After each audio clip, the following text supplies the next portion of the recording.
Welcome back to the Two Dudes, Three Legs podcast with your hosts, Zac Dingy. Tony Capoletti.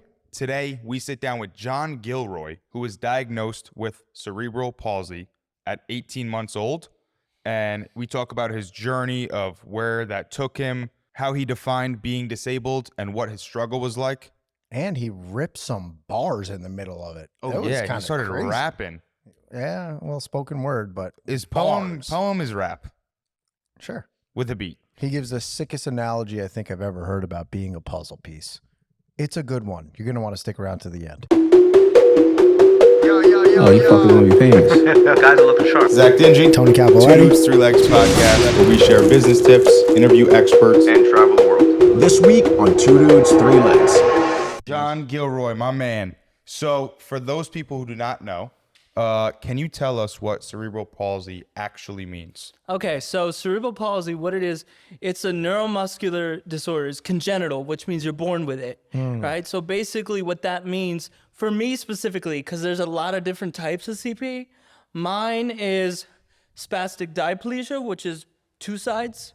I would venture to say probably more triplegia, which is three limbs.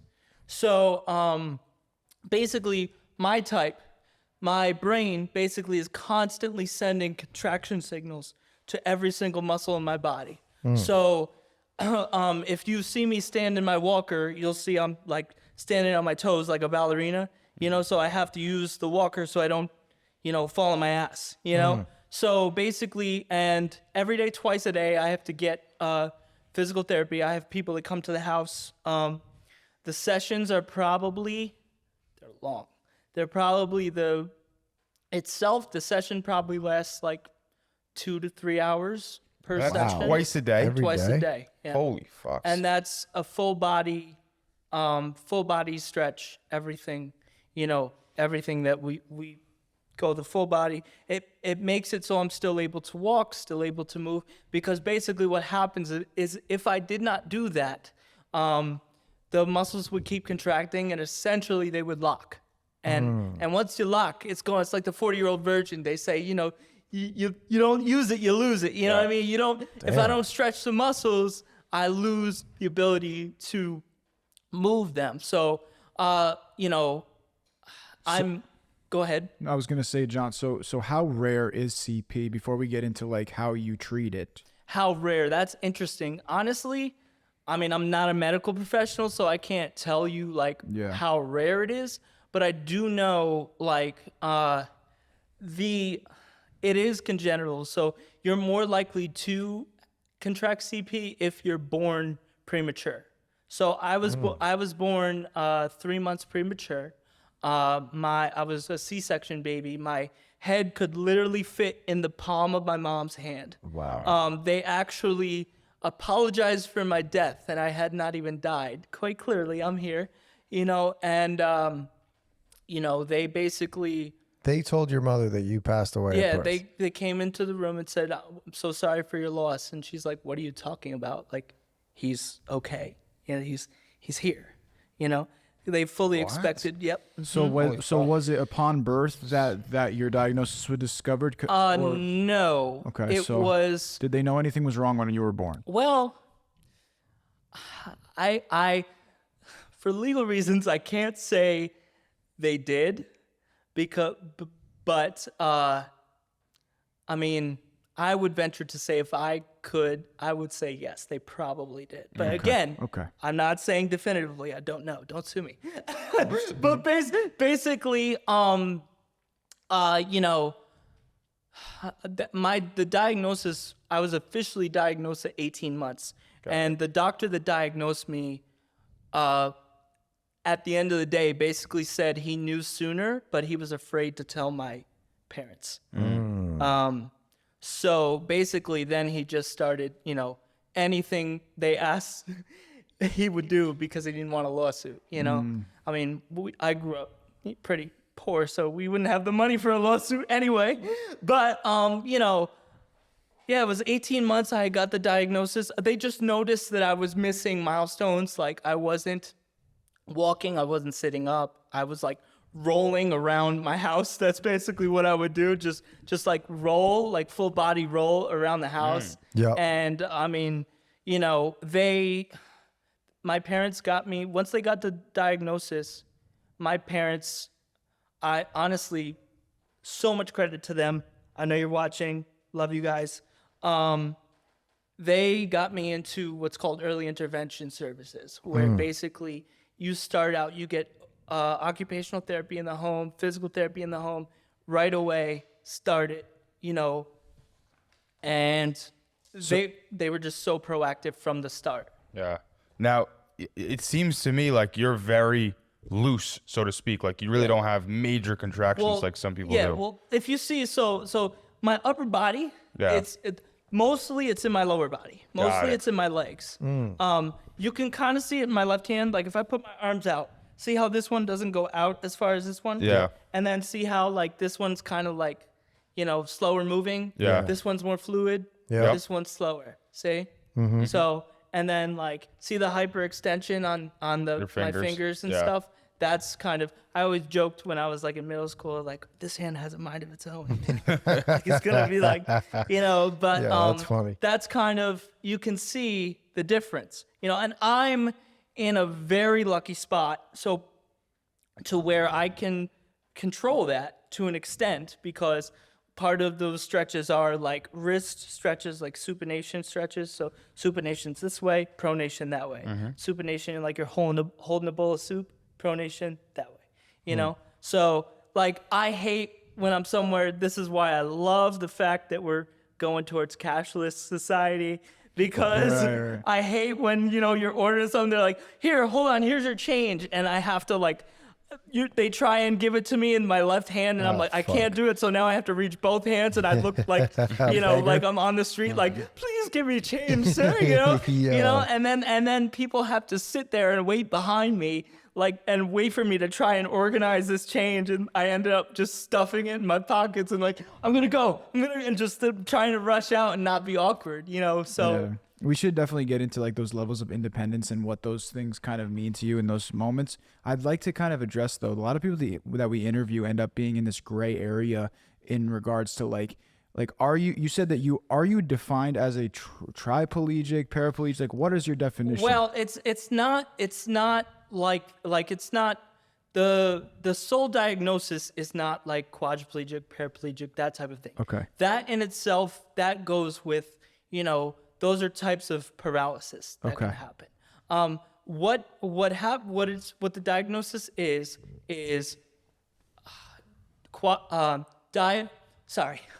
spastic diplegic cerebral palsy. Okay. So basically, That's easy to say. Yeah. So basically, exactly, right? I remember that. But say it 3 times fast. I couldn't right? say it once slow. So spastic diplegic cerebral palsy. Got it. Other What's words, the I'm SPDP?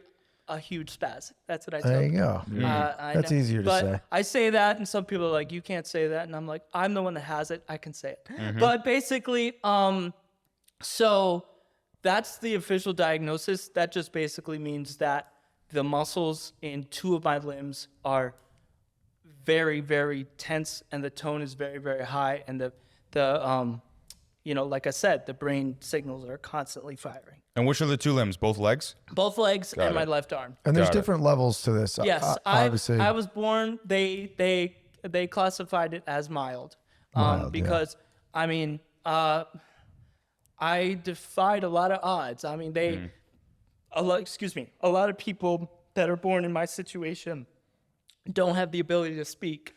You know, have some limited, like there was a kid. His name is Ryan. I haven't seen him in a long time, but he was born the same day as me under the exact same circumstances. Wow. Exact same. 3 months early. And his mother and my mother shared a room. Wow. And he, In the hospital room? yes. That's and insane. not like the delivery room. Yeah, They weren't yeah. like, let's Yeah. deliver him together. No, like, Holy but so they shared a That's room. crazy. And so he got the same diagnosis, right? Ryan ended up being completely nonverbal, completely like severely cognitively impaired, and now has to he lives in a residential facility right now. So CP can be paired with autism? No. That has nothing to do with autism. It's just it's basically an independent living. So he has so much needs, like care needs. Yeah. And his family, I'm assuming now, I don't want to project anything. Yeah. But a lot of times, if someone has that level of care and the family is unable to provide that, then they enter into residential homes. But it is, Right. but it is true that there is a lot of co-occurring conditions with CP that could be autism. And the voice part kind of like it makes that big difference, right? So you're able to kind of like, obviously you're like brilliant, so you're less limited. Right? Let me clarify, because I don't want this to go down the wrong road here. That autism autism can occur with anything, literally anything. Autism in itself is it's a neurodivergent, disorder type thing. I'm sure you've heard that. It has no link with cerebral palsy, none of that. It stands alone on itself. Right. Someone who has CP can also be autistic. Someone who doesn't have CP. Right. But you said it came with his version came with cognitive deficiency. Yeah. You said. Well, I said cognitive impairment. Impairment. But that is typically, like I said, I defied it, because a lot of cases that is one of the things that comes with some forms of CP can happen. Gotcha. So that's just CP in itself, because cerebral palsy on its face is a developmental disability. It's caused by, I probably should have said this in the beginning, it's caused by a lack of oxygen to the frontal lobes of your brain at birth. At birth. Yes. And that's all it takes is Yes. at birth. Okay. At birth. They can, some of the milder forms of CP, you can sometimes, I know someone who had no clue they had CP until they were an adult. And then they realized, like, oh, I'm like, I have this like little limp and I'm having a trouble with that. And then they went to the doctor and they're like, oh, you have CP. Yeah. And so when is it that it's lacking oxygen to what portion of the brain you said? My portions, my type specifically, I don't know if it's different for others. Let me just put that caveat out there. Yeah. But for my type specifically, in my experience with it, it was a lack of oxygen to the frontal lobes of your brain. And for what, an extended period of time? I just want to understand this. Basically, yeah. I mean, so basically what happened was, I'm not really sure if it's an extended, the only thing the doctors have told me was the lack of oxygen. That's they said it. it's Okay. just a So lack they of didn't oxygen. do- They didn't give me like the time period. My mom hates it, but I make the joke, Mom, I love you. This is just a joke. I don't. I always say, Mom, you just had to take a few more deep breaths. Oh man, that's rough. My boy's a savage. And she's like, John, that's not how that works. And I'm Yo, like, that's funny as shit. No, Mom, I love you. That's just a joke, and you know it. That's It's not your fault. It's not your fault. What kind of difficulties did you have growing up compared to now? So, great question. So growing up, it was, so I have an older brother, Dean, who is non-disabled. And also, so watching him, he's 5 years older than me. Watching him, everyone wants to be like their older brother, If you're the little brother, you look up to your older brother. So I'm sure my parents were waiting for the day that I was going to ask, the question that would like break their hearts, So I remember I was like 4 years old, and this is why I credit my mom so much, and my dad. We'll get to that. But when I was 4 years old, I was playing with my Legos, and I asked my Mom, when am I going to be able to walk like Dean? And my mother, to her credit, did not miss a beat. So I told you earlier that I walk with a walker, So my mother, without missing a beat, she said, well, you'll never be able to walk like Dean, but Dean will never be able to walk like you. So in that moment, at 4 years old, I was like, oh, okay, so this is my normal. That's his normal. Right. Everybody has Their own a normal, baseline normal in their life, and that's just what it is. Yep. Yeah. You know, and then as I got older, my father had a similar conversation with me. I was probably like 9 or 10. He sat me down and he said, listen, you're getting older. I want you to know we live in a world that people are going to project a lot of things onto you. They're going to, you know, say that you can't do X, Y, and Z. They're going to want you to basically like just shut up and not exist. You know what I mean? But so you're going to have to fight 10 times harder That's rough. Your parents use that type of language? to do anything. Well, they were just being real with me. Yeah, You know, no, I think you're gonna have to fight 10 times. And he told I me, appreciate he that. told I me think like, that's important. is it fair? No, it's not fair. It's not fair at all. Should it be like that? Absolutely not. It should not be like Right. that. But this is what you're going to be up against. So from a very early age, I've always just been like, you know, wanting to explain to people what this is. Like when I was 5 years old, we used to go to the Dutchess County Fair because I grew up on a farm in Pleasant Valley. So right down the road from West Road School. So Wait, what farm? on West Road, that big hill with they used to have the cornfields by the road. The barn? Like right across from that flower Yeah, shop. the big barn. Yeah, but I own across that. but across the road from that. Up the hill? Conklin Hill? Up that hill? Oh yeah. Oh. Right across the street from your property. Yeah, that's a Oh, okay. a So, road. I got you. Yeah. So where the flowers are, you go up behind that. And there's okay. that's my grandparents' property. My grandparents Oh. lived there and I grew up on the same property. Yeah, So, you know the flower barn right across the street from the sunflowers? Yeah. Yeah, I own that. oh, wow. Small world. Yeah, it's crazy. So that place right across from there, that's where I grew up. That's Small world, bro. yeah, right?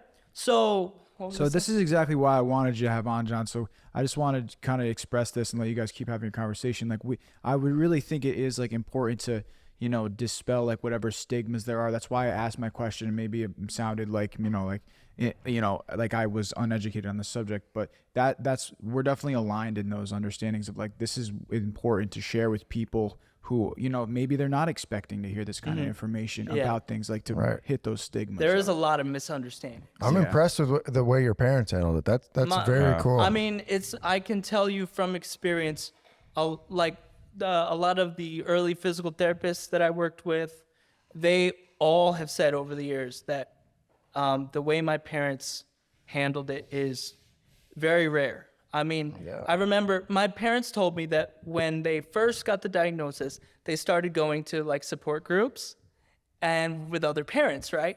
And they said that eventually they looked at each other like, what the fuck are we doing here? Like, because everyone else, first of all, every week you'd go, someone new was getting divorced. Like there was just like less people there every week. And then it would always just devolve into this, in their words, a pity party. Like, woe is me, what did we do? Blah, blah, blah, blah. And my parents are like, why are you here? Like, this is your child.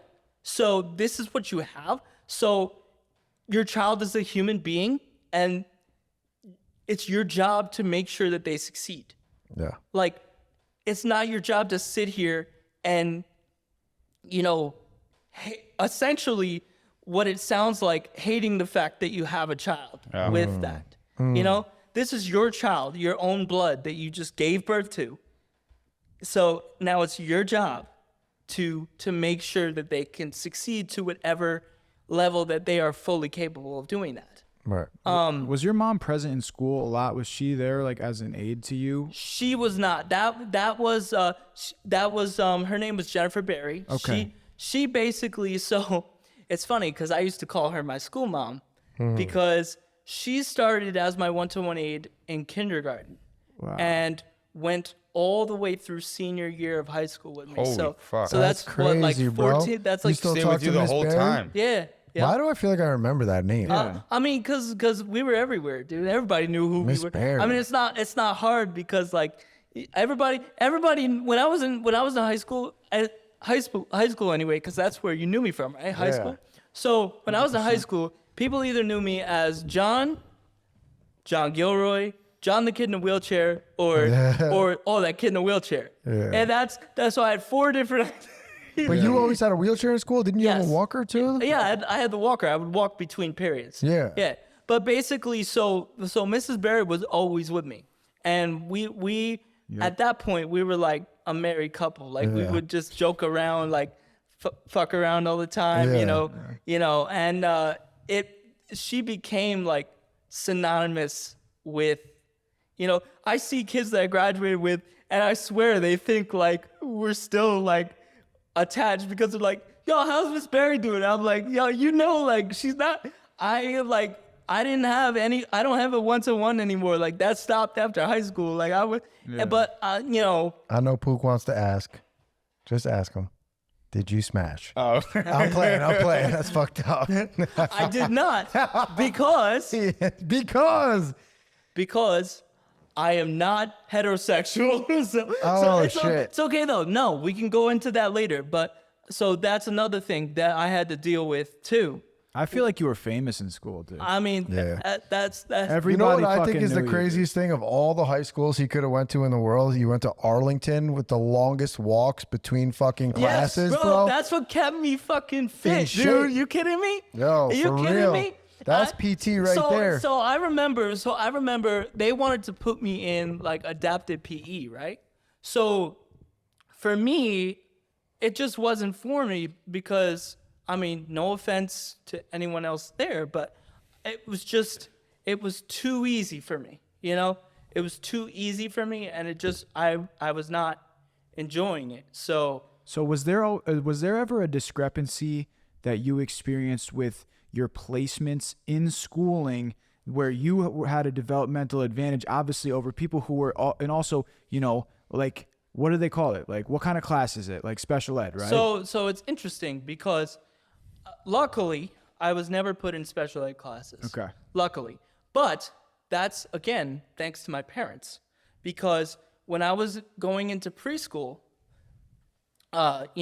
meanwhile, I'm already like talking everybody's ears off, literally performing, like singing, doing whatever. Anytime there's a group around, I'm putting on some type of a show, cracking jokes, doing whatever. So the preschool I went to wanted to put me into what essentially is like a special education class, And my parents said, have you met him? Like, no, he, that's not where he belongs. Yeah. He's going to be in the regular class with everyone else. Oh. And did they have to campaign on behalf of you? That's Essentially. I don't understand why they would put you in a special education because he's class. different. Yeah, but physically, what does that have to do with your mental ability? But see, that's what happens in the world is, and this is something I can also touch on. You do not know how many times, I'm a 30-year-old man. I just turned 30. And no matter how old I get, I always say that what comes with disability, and this is not something that is good. I would like it to change, and this is something we need to have a conversation about as a society. What comes with a disability is something of a perpetual childhood. People constantly view you as a child. I can be 30 years old, and they're always like, hi, honey, how are you? And they talk so slow. Oh, shit. Like, so sometimes I'll mess with them. I'll be like, I'm good. Like right back to Adam, Yo, that's funny. You gotta or call like- them motherfuckers or- out. Sure, bro. or like You gotta call them out. another example, and I'm assuming I can say whatever I want on this Anything. podcast.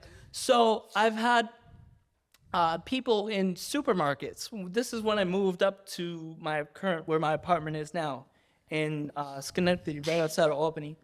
I'm in the shopping. Breathing on the mic.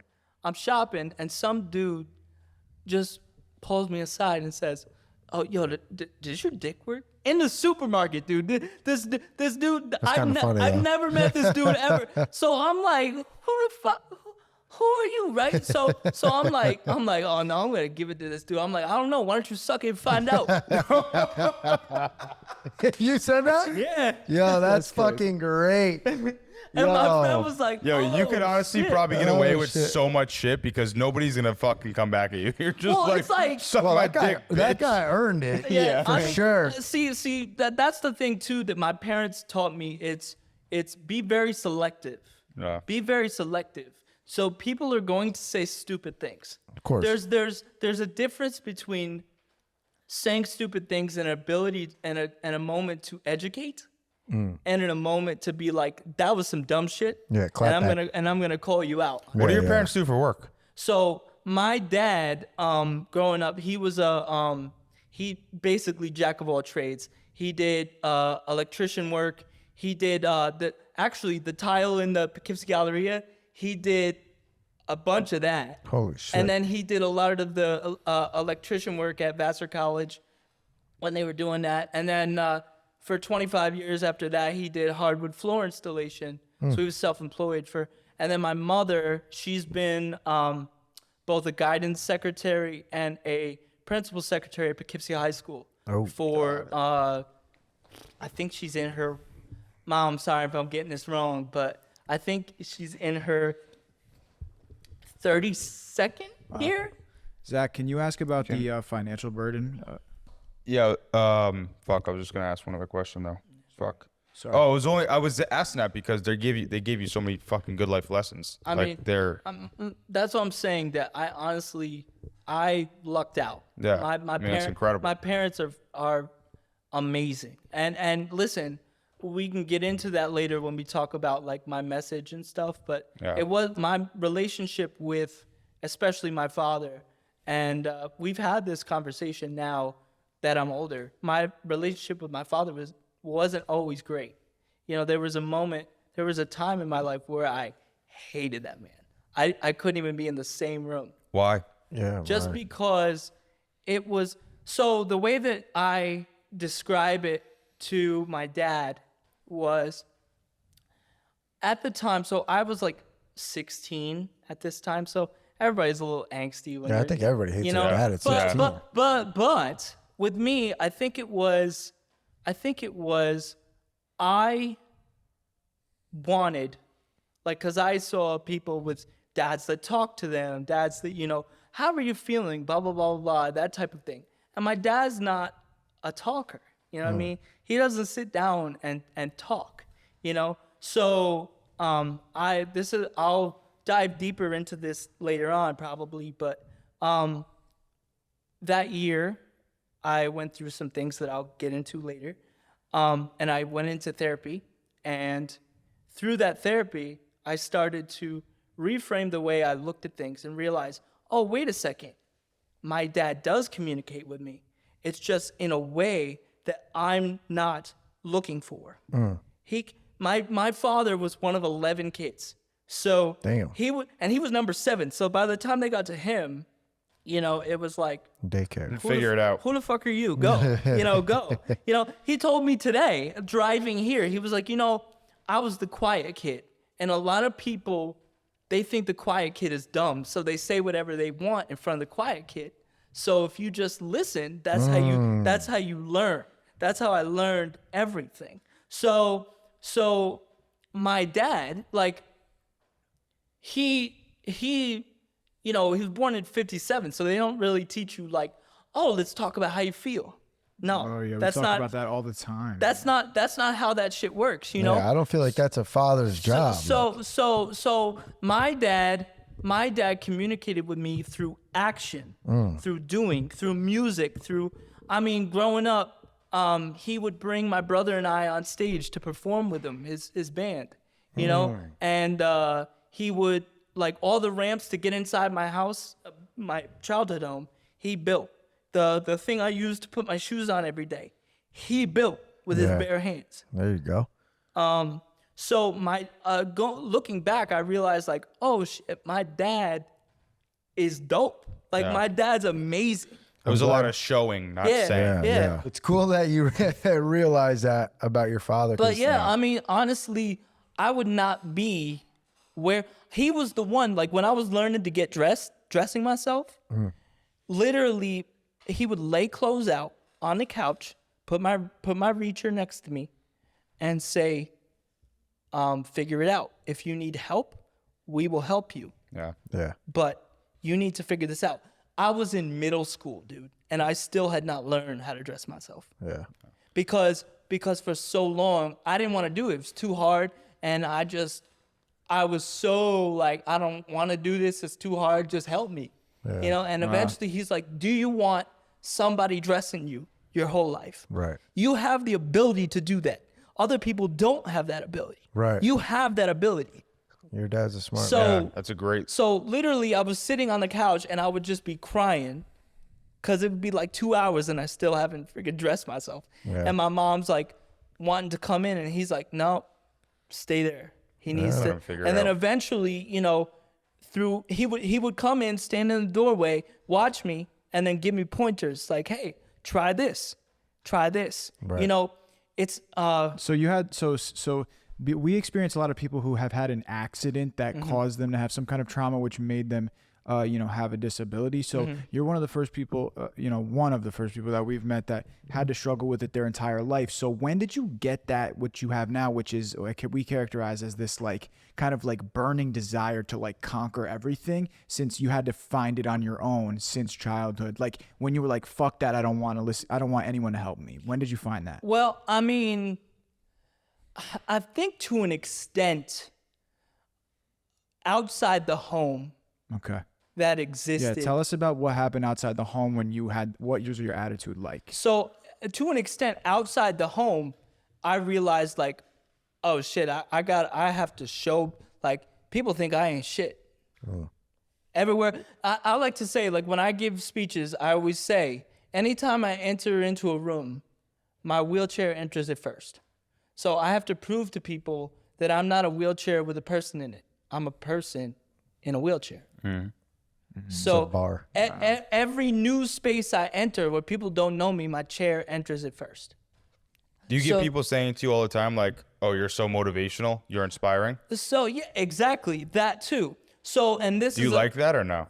I'll get to it. So this is He's controlling this thing, Zach, Sorry. not you. this is sorry, man. You're good. This is another thing that I say when I speak is there is a thin line between being inspired by my story and inspired by my existence. Okay? So I have no problem. In fact, what I do for a living, I want you to be inspired by my story. What I don't want you to be inspired by is the simple fact that I am existing in this world. Do you think that had a lot to do with the reason why you're so, you project so much outgoingness and always are a performer? Was that like an act of a reaction to your assessment of people's view on you? I think early on in my life, through my teenage years, until I went through that therapy that I will talk about. I'll talk about why I ended up there. But I think before that, it was very much a defense mechanism. Right. I don't think it was real. It was not real. So people see this like very outgoing John, but like, was there ever like deep depression and thoughts of suicide early on? Yes, sir. Yes, sir. Damn. And it How hit. old were you when that happened? It hit hard when I was. It hit the hardest when I was like 16. So right in high school. Yeah, mode. like 15, and nobody knew. Nobody knew. But that's the thing is, and it's actually funny. I mentioned earlier that I came out like in 2014. So and at that time, what was I, 20 at that time? So I had been closeted for like 10 years at that point. So when you're carrying that along with the cerebral palsy, you learn how to mask really well. Yeah. Really well. So people don't, so you can hide, like you learn it. It's scary how well you learn it. Yeah. So It was. What did it feel like as far as what was like your biggest fear? So I can tell you, so when I was 15, 16, that was the year when the ideation started. It was, I will not name names because even in my book that I'm working on right now, I've changed their names. So, Okay. but But what? But basically, I started experiencing like relentless bullying every day at lunch. In high school? Yes, by the same group of people. He had essentially infiltrated the group of my childhood friends. And that's what made it worse because none of them stopped it. And picked on you for being... Basically what he would do is essentially, like if I'm eating lunch, right? And I'm pulling up under the table in my chair, right? I'm at the end of the table, right? So he come maybe knock a little something off the table on my left side. So I had to bend over and try and pick it up with my left. Knock something off of your things? Yep. Damn, or like when I would move my hand and stuff, he would be like, oh, just make fun of the way my left hand moved and things like that. And he turned your childhood friend group against you? Essentially. So what happened was, they knew who they are watching this. I will not name names, but they know who they are. I gotta know, dude. I'll tell you after, off air. Okay. But essentially, they didn't stop it. Yep. They thought it was hilarious. They would laugh along with it. And essentially, what started happening was, they showed up at my house sometimes. And tried, just kind of badgering me there too. Wait, was this when you came out the closet? No, this no. was before This that. was- They were this was- bullying you just for being... This was 4 years before that when I was still in high school. I didn't come out. 16 years old. Damn, bro. Yeah. I wish you would have Yeah, talked to what me in the high school. I fuck? used to beat the fuck out of bullies. So I then never liked Fuck, bullies. dog. So then essentially the one person that stopped it, because one day I remember his name was Brett Wilson. Holy fuck, I used to work with him. Yeah. What's he doing now? Is he a So bum? I have to be Yeah, honest. he worked at Buffalo Wild Wings. He was 31 years old. No. That's not the same. That's not the same dude. No? No, because we were in high school together. We were the same age. So essentially, I passed this. I should have brought it with me. God damn. I passed this journal entry around that I had written. It's in my book. You'll see it when my book comes out. But it's I wrote, "Hey guys, I feel like no one here likes me anymore. I know it's not true, because in my head I was trying to like justify it and be like, there's no way this is happening. I know it's not true, but this is how I'm feeling." And I passed it around the table, right? Everybody read it, blah, blah, blah. Nobody reacted to it. People snickered, laughed, whatever. Brett was the only one. He then pulled me out into the hallway outside of, I think it was like cafeteria B, or, the old ass cafeteria. The one by the, By the senior lounge, Yep. He pulled me on. He's like, "Yo, what's going on?" And I'm like, "I don't want to go back in there, man. Like, I'm scared I'm gonna hurt myself. Like, I don't want to hurt myself, but I'm scared like they won't stop." And it's Yeah, Brett helped him, guys. What? Oh, Brett- yeah. I thought you Brett were wasn't telling the me guy. Brett was Yeah, the bad well, guy. no. Brett He was helped there me. for him. Oh. He was the only one. He was the only one who helped me, and that's why I don't change his name. He knows he's the real one. Shouts that's out to awesome. Brett. Shouts out Brett. Yeah, for real. His sister's Paige? Yes. Yeah. So he was the he one. played soccer. Yeah. So he was the one that really got me. He started every day. Then after that, we would go down to the social worker's office and eat lunch in there together, and basically have sessions, social work sessions and all that stuff. So you attribute Brett to helping save your life? Essentially, yes, big time. Him and my parents too, because my mom and dad, I would constantly, every day I would come home.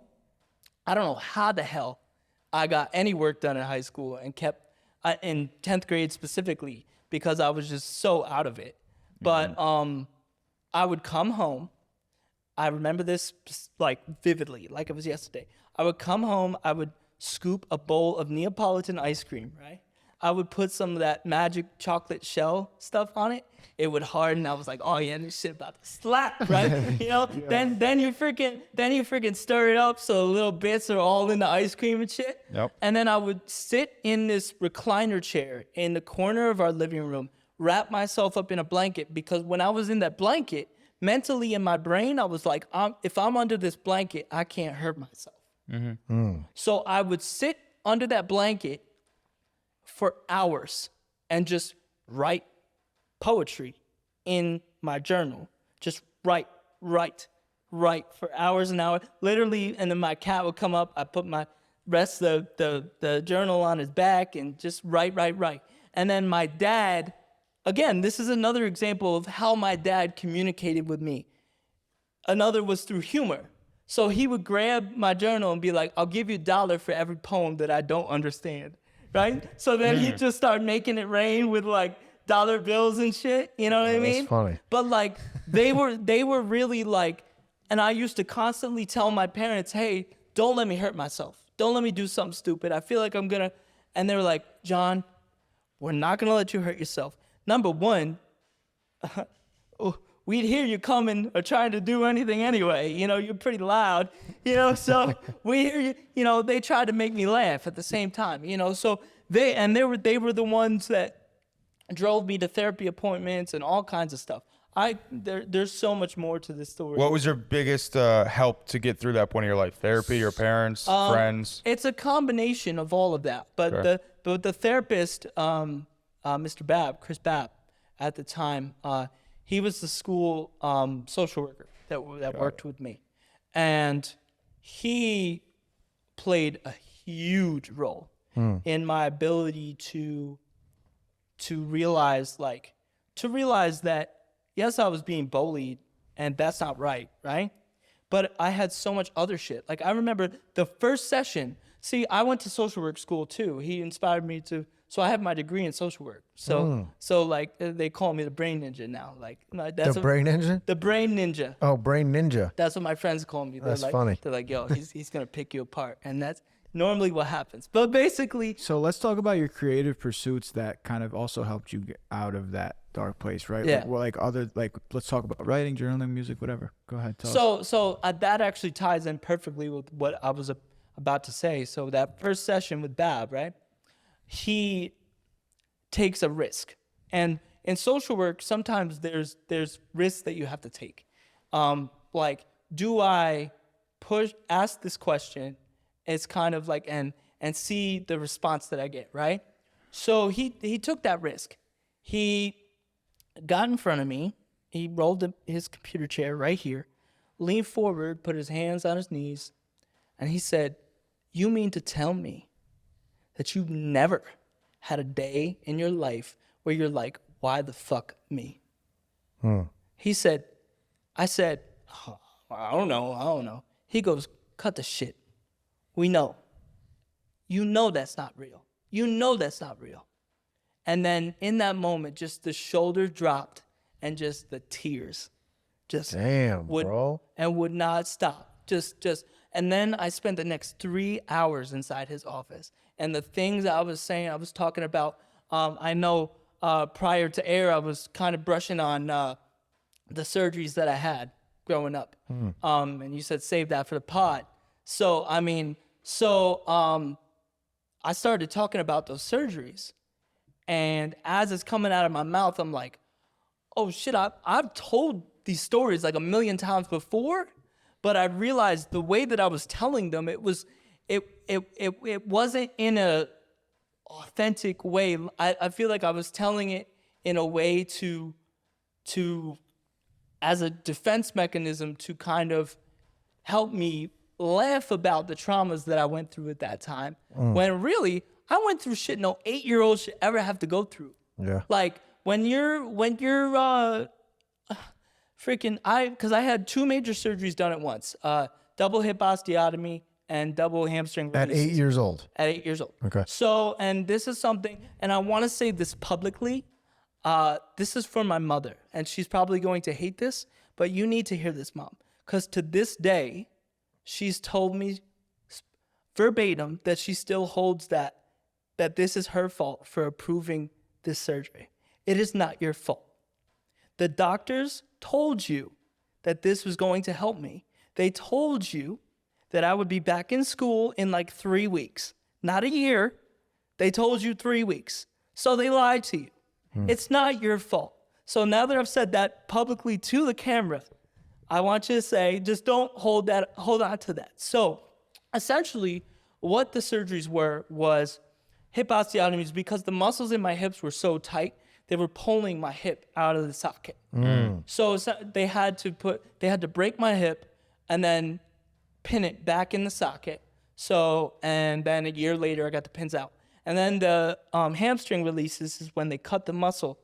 And to be honest, that's the only part I know. Somehow they like reattach it so it's looser or some shit. I don't even know. But so I had both those procedures done at once. And essentially what happened after that was I was in so much pain that the muscle spasms would cause my body to arc up like this, right? So they had me on every painkiller under the sun, morphine, fentanyl patches, all at the same time. How old were you when you were on fentanyl patches? 8 years old. That's crazy. This is Westchester Medical Center before they had a children's hospital. They had no clue what to do with me. So I'm. Do you think those surgeries were to your overall detriment, or do you think they helped you? I think that in a twisted way, they helped me because I wouldn't be who I am if I hadn't gone through. But physically, that's another story. Wow. I really don't think. Wow. Damn. But I can say so I was on so many painkillers that I'm hallucinating at 8 years old. So some of the hallucinations they were pretty dope. Like one of them was one of them was like I got pizza delivered to my room by a Black Hawk helicopter or some shit. Damn. Like that was pretty dope. But the scariest one, and this is the one that I always say, there is no childhood after this. There is no childhood. And honestly, one of the worst ones, I was 8 years old, and you know when a TV goes like static? Yep. So it was like that, right? But it was all different colors. So that's all I could see. And then in my peripheral vision here, it was like these power lines that was going like this, right? And in between the power lines, there was like this cube. It was going back and forth, right? And each time it came towards me, it got smaller and smaller and smaller. So in my 8-year-old brain, I'm like, oh shit, this is gonna disappear and I'm gonna die. Oh shit. Like this is it. This is it. It's a wrap. You thought you were done. Why were you hallucinating? Because of the medicine? Because of the morphine and the fentanyl patches, all that stuff. So I'm flailing, crying, because all I can see is that. I can hear everything that's going on around me, but all I can see is what I just described to you. So my parents had to physically restrain me. I can't remember which one had to hold my arms down and which one had to hold my legs down, but they were straddling me on top of that hospital bed to keep me from harming myself because I was just so out of it. Yeah. You know, so coming out of that, there's no childhood. So I started that because, that story, because that was one of the things that I told Bab in that first session where I told those stories. And in past times when I was recounting it, I was like, yeah, man, I was tripping on painkillers at 8 years old. Like, you know what I mean? Like, I think it was like a defense mechanism. So you never really had to feel it. Not really realizing like, oh shit. That was real. That's fucked Like, up. Yeah. you lost your child. Like I said, there's no childhood after So he that. was the first person to really get through to you and help you to truly appreciate the experience you had at 8 years old. Yeah, I never, and even just my experience with cerebral palsy and just like understanding like, He made it real for you. yeah, like understanding like, oh, like, yeah, like I do have those days, but And so this was a pinnacle moment for you and a turning point for you. absolutely. And how did that change you immediately? It changed me. Well, I wish it was immediately, but it took, about a year of intensive therapy. But essentially, I had some therapy outside of school too, once a week. And so it was just very intensive therapy for like probably a year and a half, 2 years. And just constant work on my end of And then that's Bryce, to go back to your initial question, because I'm sure when you booked me, you knew that I could talk forever and ever. But going back to your initial question about how my creative process links with all that. In that first session, Bab challenged me because he saw that I had a journal, and he said, I want you to write a poem about what you're feeling right now, you know? So that's what really started me on writing every single day, because I realized I'm writing these poems and it's just like flowing out. And I'm realizing that as I'm writing these poems, some of them are sad, yes, some of them are dark, but I'm realizing when I'm writing them, I'm trying to still find the light at the end of the tunnel, to try and like remind myself like, oh, it's gonna get better. Like, it's gonna get better. You're gonna be okay. Like, you know, and so the book. Do you remember any of your darkest poems off the top? Can you recite one? Off the top, Maybe a short one? From my journals, unfortunately, they're so old, I cannot recite them off the. I can recite one of my spoken word poems that I wrote about that. We might have to move this mic back because I get a little crazy. But you know, because I do spoken word poetry as well. That's What's that? So Spoken basically, it's like performative poetry. Shit gets okay. rowdy. Yeah. It gets really rowdy. So I do a poem. It's my closer, usually. It's called Mama. It's about the year that I was, you know, bullied. Do you guys want me to perform this? Yeah, do it. Can you right there? It to us. Yeah, that us. So it goes. April 2010. Mama, please don't let me die. Please don't let me do something. I envision myself jumping or doing something to end this cycle. It's endless, and I can't pretend this doesn't hurt me anymore. See, I'm smiling, but I'm dying inside. A roadside attraction with nowhere to hide. They spit where they pass me and leave me to dry. Shit, I'm worthless. I bet if I was gone tomorrow, they wouldn't even notice. 'Cause I'm just good for a punchline. Good for a laugh when they stand in the lunch line. They go home and post some more shit about me online. Facebook is perfect because they know I'm never online. Just breathe. But tell me, how am I supposed to feel when I have no friends? How am I supposed to feel when it feels like everyone would rather laugh at me than love me? I dare any one of these motherfuckers to spend one day in my shoes and see if they like it. See if they don't go home and think about never coming back again. Let's breathe. But let's fast forward. Because it's 2023 and I'm still here. I came back. I came back because I learned that life is the best clapback. So dear, no, I'm not even gonna say your name. I hope you feel real dumb right now. Because look who I became. That's Mama. Bars. That one fucking Bars. Holy My shit. boy's a rapper. That boy Nem over here. He's There's a lot rapper. of rap influence there. Who's your top three favorite Yeah. rappers? Oh boy. So basically, my biggest musical influences, like early on, I grew up on a lot of like rock and roll and heavy metal, believe it or not. I think that's also what kind of helped me like have this like fuck the world, like fuck all these motherfuckers. I'm gonna like, you know what I mean? Like I was in third grade fucking blasting like Pantera and fucking Metallica. Damn. Like real aggressive. Throwbacks. My top artists, really, if we really want to get down to like influences in life, I'm gonna first start off by being super corny and saying my dad, because watching him perform growing up really like taught me, like he taught me how, Bryce, I got a whole home studio in my house. Yeah. And my dad was the one that taught me how to do that. So, my father, first and foremost, was like my first influence. Now, after that, a lot of the things that I grew up on, like I said, was metal. So I would say it was always like Ozzy Osbourne, Metallica,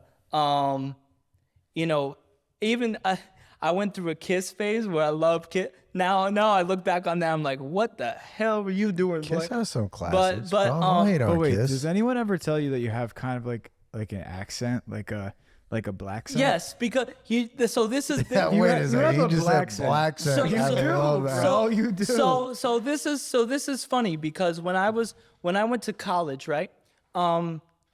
So I told you how like I have staff that come in and they help me twice a day. So when I was in college, most of my staff were other students that had come from like the Bronx, you know. So I would spend so much time with them, and we're like brothers, you know what I mean? We were always together. Yeah. So I just like picked up their accent and like their without even knowing. That's so had I- a heavy influence. on you. So I would go home and my mom would be like, "Why are you speaking with a Bronx accent? Like, what's happening?" I'm like, I don't even notice it. You know what I mean? Because it's just been, I've been around it so much, you don't even notice it. It's funny. It's funny that you mentioned that because I remember I had Because I did spoken word at Arlington High School too. You know, I was in this slam poetry contest with what were their names? I remember that. Yeah. I watched you. I You remember did? that. You were Yeah. there? Yeah, I that's remember that, crazy. dude. That's crazy.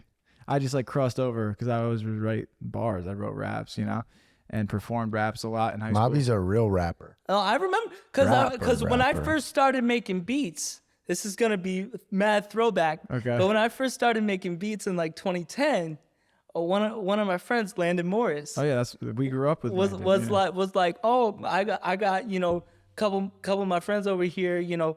They are a group basically. They're doing Jet Force over there. Yeah, That's a Jet Force. Wow, the real throwback. throwback, right? So they're like, my oh, original so they're group. like, oh, you should make some beats for them. So, I don't know if they ever got to you because I actually made you a couple beats, but they never. For real? I don't think they ever If you got didn't to bring you. him with you today, You you're got- yeah, I was just slacking. gonna say. Well, we touched base later on, and then I knew that you were into production and things like that. And I think I heard some of your productions, but early on back then, dude, no, I had Yeah, no clue. because I actually made you some beats, so I don't think they ever got to you.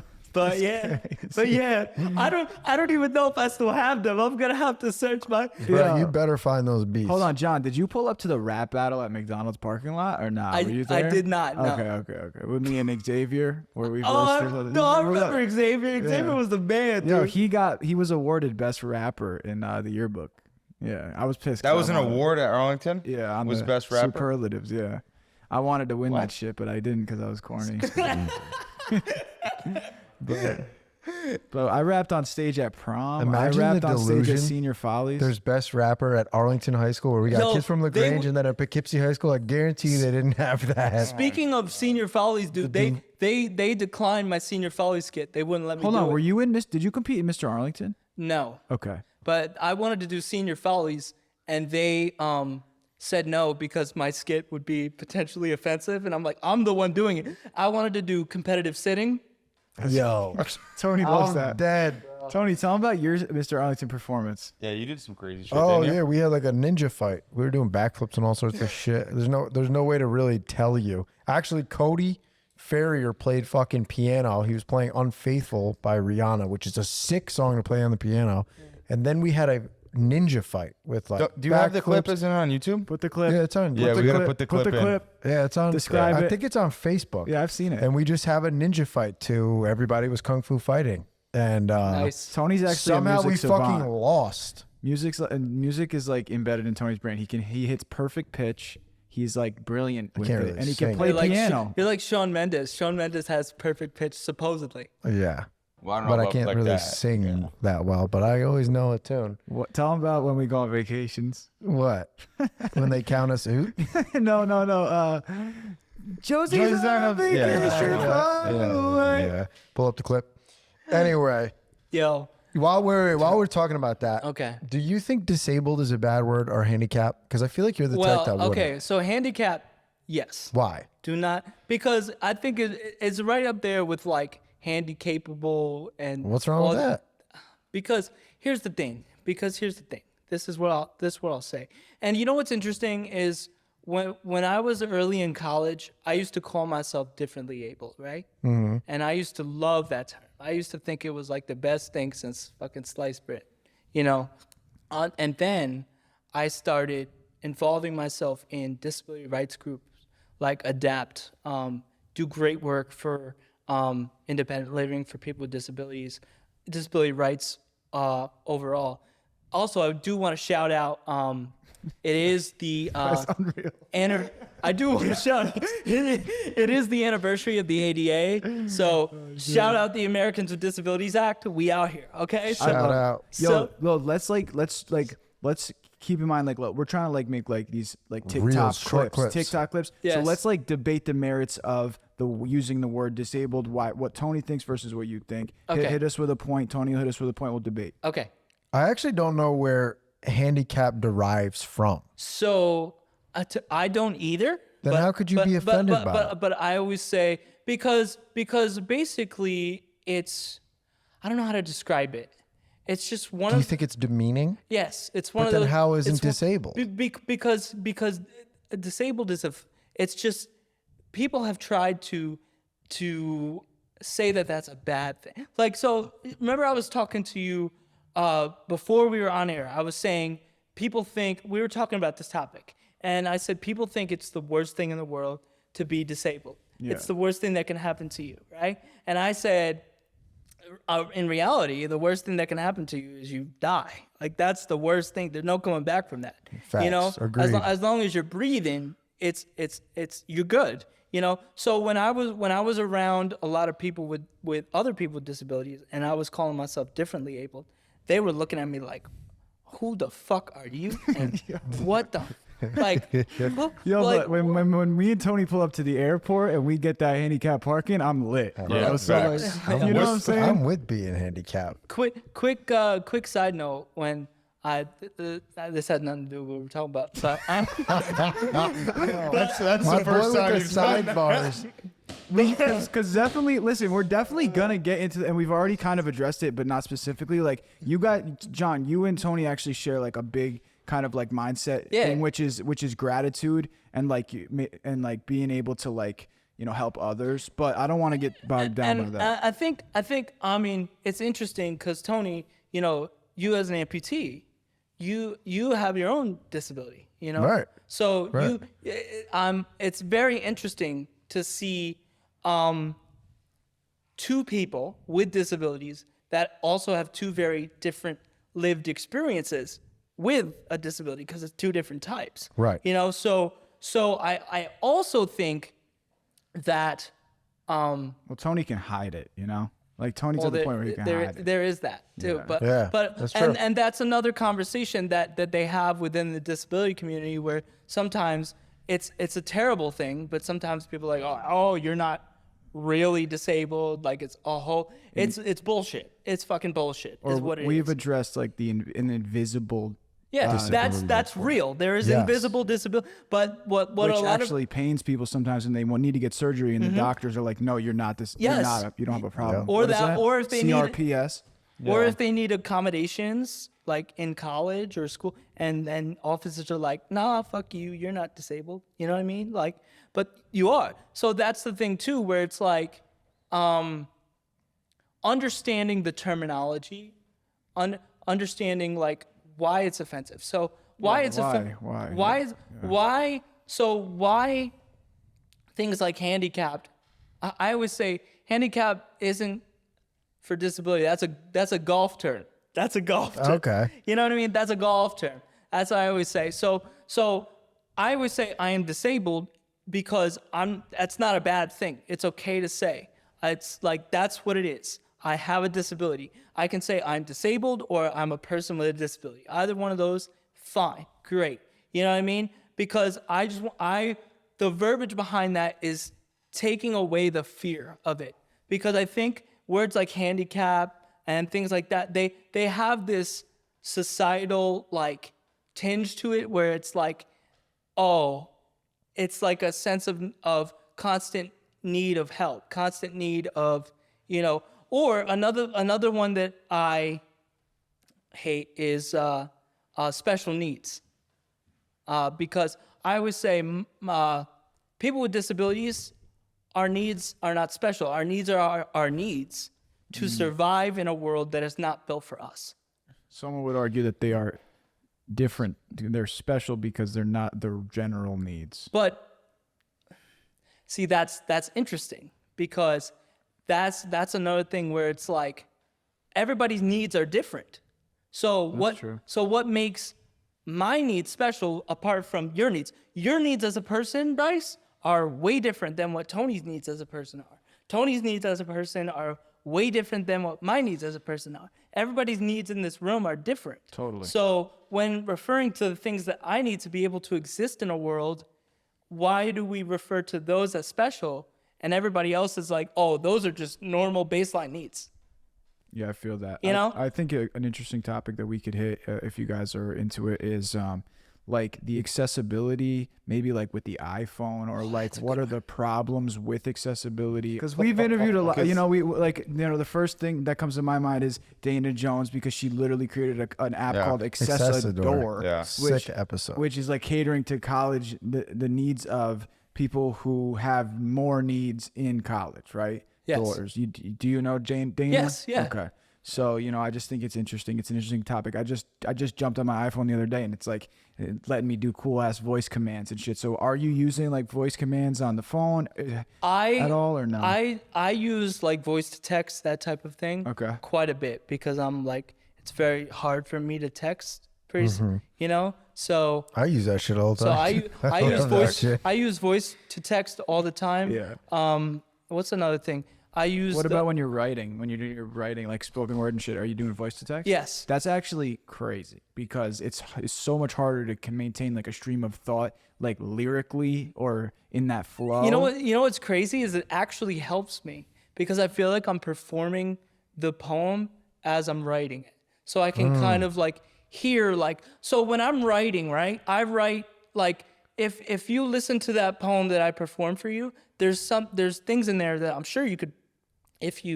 They're called reaction lines. Like when you say it, 95% of the time, if the audience has a pulse, you're gonna get some sort of reaction. Yeah.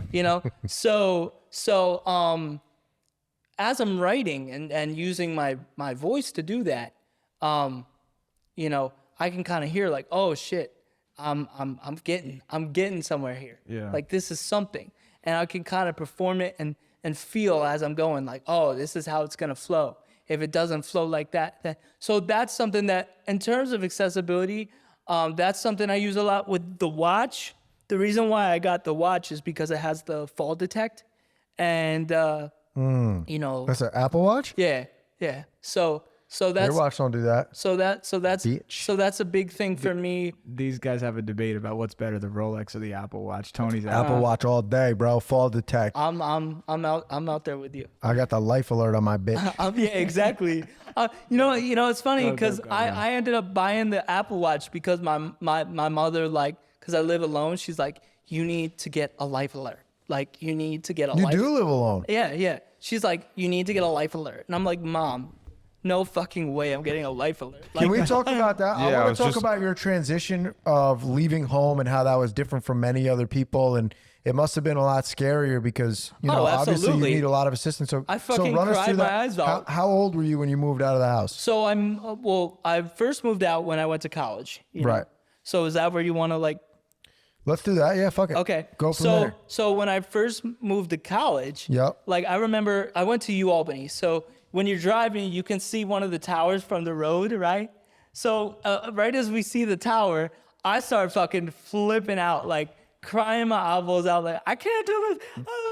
Right? Yeah. So I'm like flipping the fuck out, telling my mom, turn around, blah, blah, blah.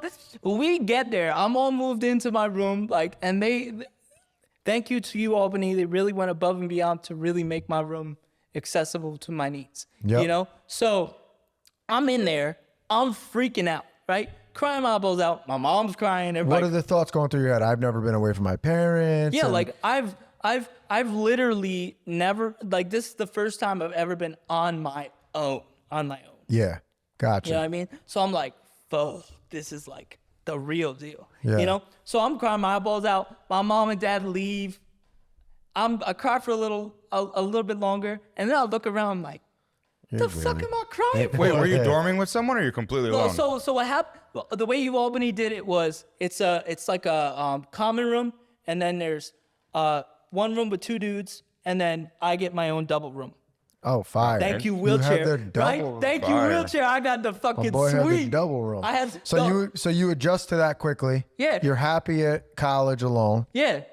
'Cause you got good friend group up yeah, there. good friend group. And like literally after they leave, I'm looking around like, the fuck am I crying for, dude? I'm on my own. Nobody can tell me shit. Get the fuck out of here. You know what I Right. mean? Were Like, you ever doing drugs at college? no, I never did that. Weed, coke, alcohol? I never did that. I'm such a nerd. I had my first drink in college, my junior year of college. There's nothing wrong with that. Because- I think Just that's asking. actually the legal drinking Yeah, age. So. I had my first drink. I think my 21st birthday.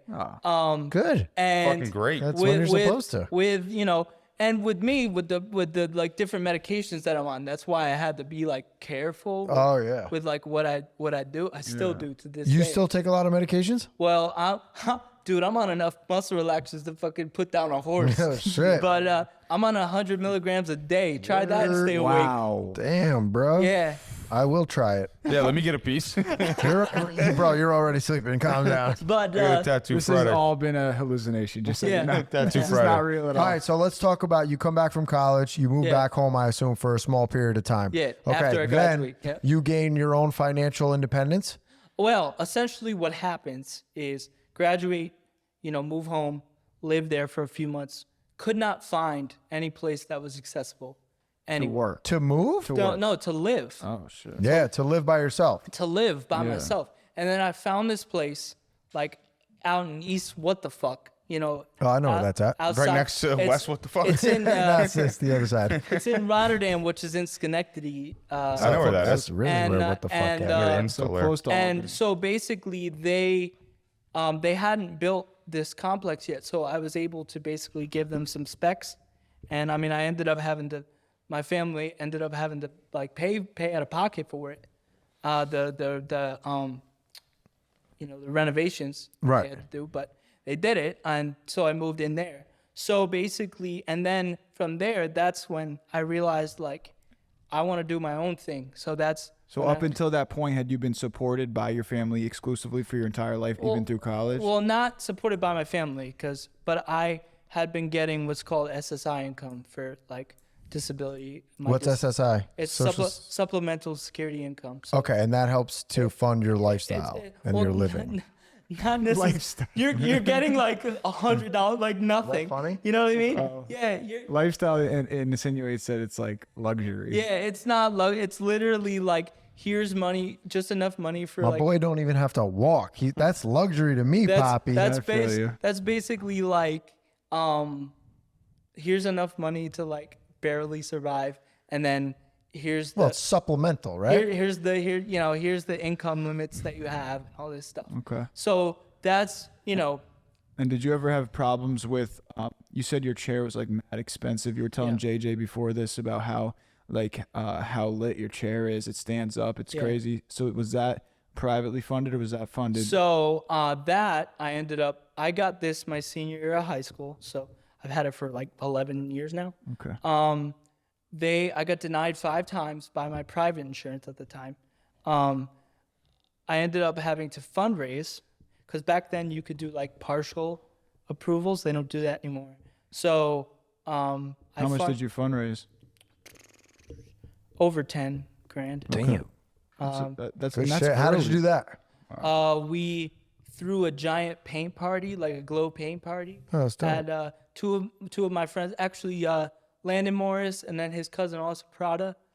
Their mothers helped. Pam and Trish? Yeah, their mothers helped organize that along with my parents at Truman's nightclub. That Yo, I knew you were just gonna say yeah, Truman's. remember Truman's? Yeah, that's that's what Truman's I don't every remember fucking Truman's. weekend. that's a throwback. Every 3 weekends when they have it. So we had a fucking glow paint party. I probably was there. Dude, I'll never forget. And then someone at my glow paint party that's fundraising for me is like, "What are you doing here? Aren't you supposed to be in bed?" Like insinuating because I'm in a wheelchair, I'm not supposed to be in a party. And so I felt like saying, "Be like, no, but I'm here. Oh, by the way, thanks for the funds, the fundraise, that's the Motherfucker. wedding."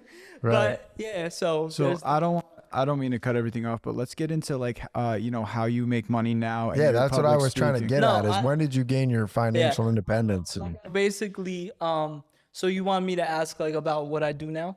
Yeah, how do you make your money How now? do you What have you make your been doing money? the When last did you couple gain your years? financial independence and begin living on your own? Well, I began on my own in October 2016. Nice.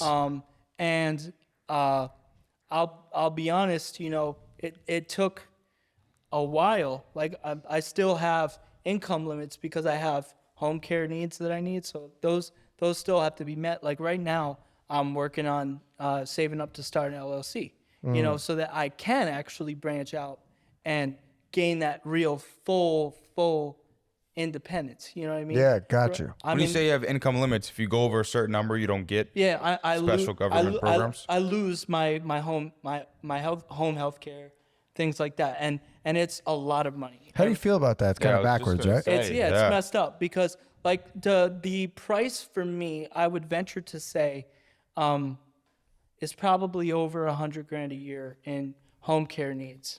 Wow. So Holy fuck. so like, you know, And wait, and how much does it cost now?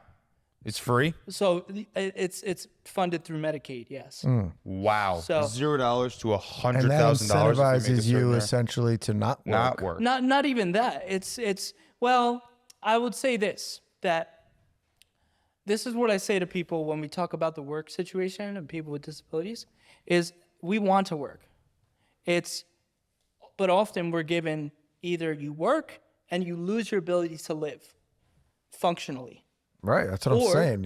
It or- incentivizes you not to work. Exactly. It incentivizes you to, you know, but I don't want to do that. You know what I mean? I want to fucking be doing my thing. So Right. I finally, you know, like I said, I've been saving up to start the LLC so I can be like, you know, get out from under the neck of, you know, this. So thing. what are you doing to make money? Speaking engagements? Yep. Yeah. Yep. So I do speaking. Right now it's, you know, virtual, mostly post-COVID because of, you know, my situation. I have to Fucking be COVID. extra careful, you know. What's the most you ever made in one speaking engagement? One speaking engagement. Well, do you want like one day? Because I've done multiple engagements in Sure. a day. Yeah. So, let's see. I had one. Wait, hold on. I had one where I made like $4,000 in one keynote. Wow. Damn. That was one. That was Damn, we're Yeah. sending this right to the IRS, bro. yeah.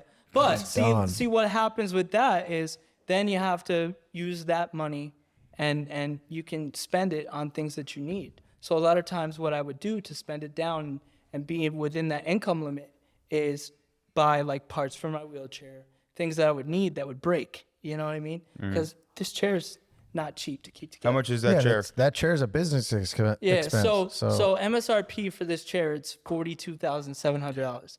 And that was 11 years ago. So, damn. Damn. yeah. Damn, that's a new Kia. Yeah. New Kia, cuz. It's pretty intense. That's a lot of money, bro. Yeah.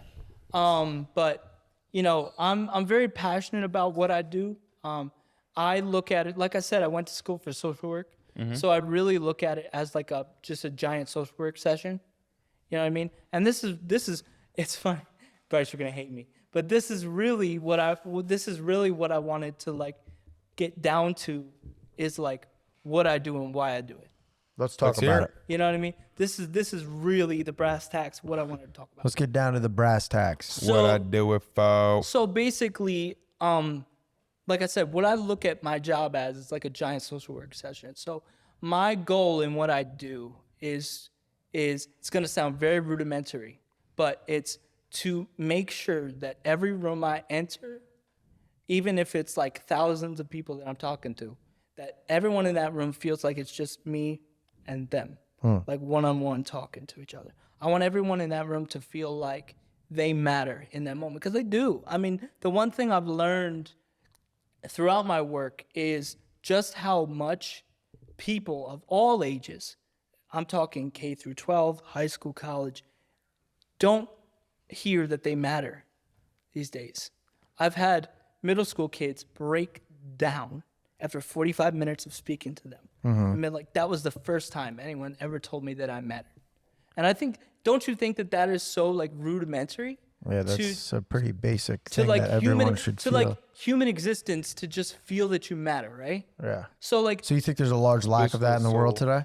I think so, and I think that there's a lot of factors that play into that. I think social media is a big one too, because I mean, you can create narratives on social media that aren't true, and it can have an impact on people's mental health. Like I had the luxury, you heard in the poem, where I found out that kids were posting shit about me on my Facebook.